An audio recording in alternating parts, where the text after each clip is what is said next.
result of the weapons of terror that the Anunnaki used when they were feuding in the Pyramid Wars. World map.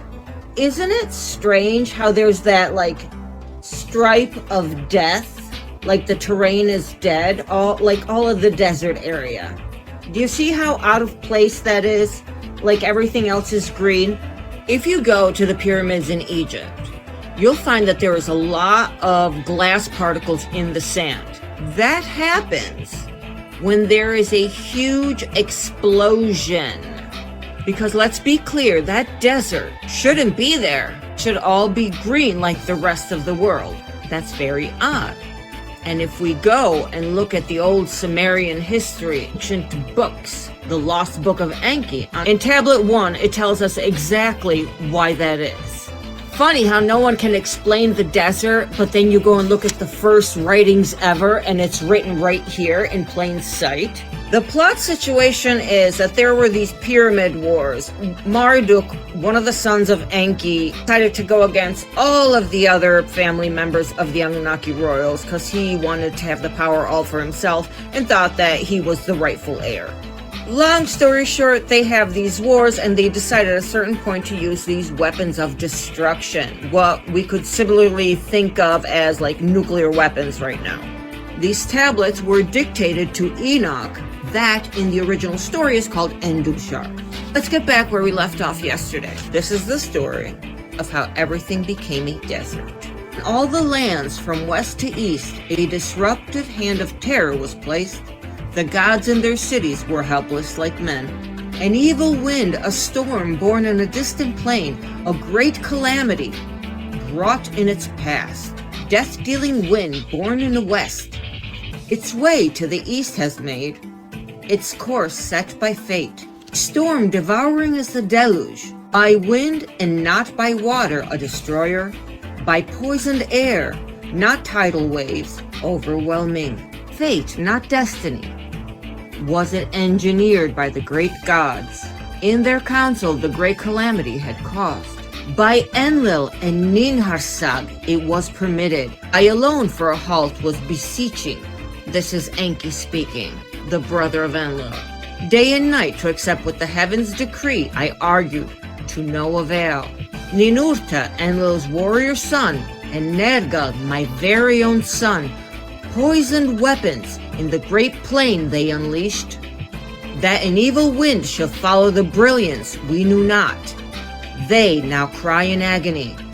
That the death-dealing storm born in the west its course to the east shall make. Who could foretell? The gods now bemoan. In their holy cities, the gods stood disbelieving as the evil wind towards Sumer made its way. One after another the gods fled their cities, their temples abandoned to the wind. In my city, Eridu, as the poison cloud approached, I could do nothing to stop it. Escape to the open steppe, to the people I gave instructions. With Ninki, my spouse, the city I abandoned. So here Enki is telling us that Enlil's son and Enlil were the ones that made the decision to use these weapons of mass destruction, these weapons of terror as they call it. And Enki himself pleaded and pleaded not to no avail. Even Enki's own son had ganged up with Ninurta and Enlil to do this against Marduk, his own brother. The problem was, when they unleashed these weapons, they had no idea that there was going to be this like nuclear cloud. The radiation from where they launched these missiles could go to where they were. As they said, this happened in the west and it made all its way to the east. The Anunnaki themselves could not stop it, were in terror, they didn't know what to do. Half of them had families here on Earth. They had their reigns, their kingdoms, animal lands. Everything was destroyed by this one decision. And they were like, but we didn't know that this was going to happen, that there was going to be aftermath, as if that makes what they did any better. Enki and Ninki, his wife, they fled the city. In the city of Nippur, place of the bond heaven and earth, that means where the spaceport was, bond heaven and earth, Enlil could do nothing to stop it. The evil wind against Nippur was onrushing. In his celestial boat, Enlil and his spouse hurry to take off. So Enlil gets his wife and they go into a spacecraft, into a ship.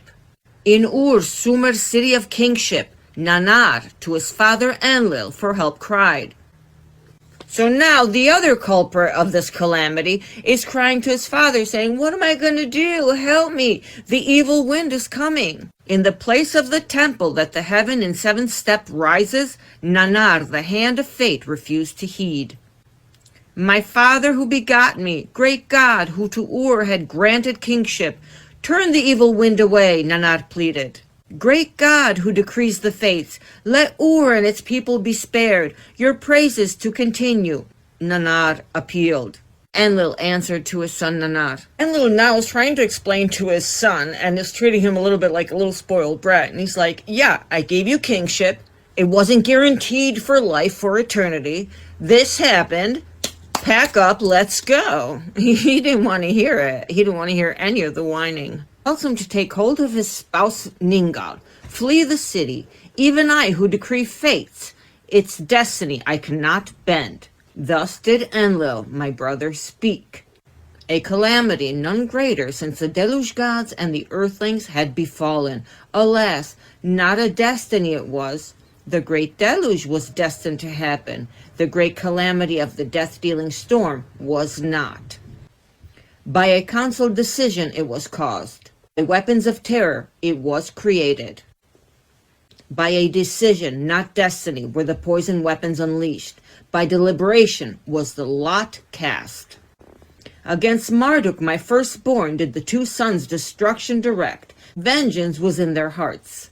Ascendancy is not Marduk's to grasp, Enlil's firstborn shouted.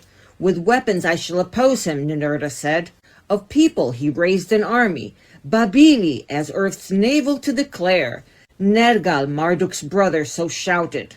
Marduk, that was Enki's firstborn, was outraged that his father, the firstborn also, was not the direct descendant of the kingship. And this had happened because one of the previous queens in the line of the Anunnaki had changed this.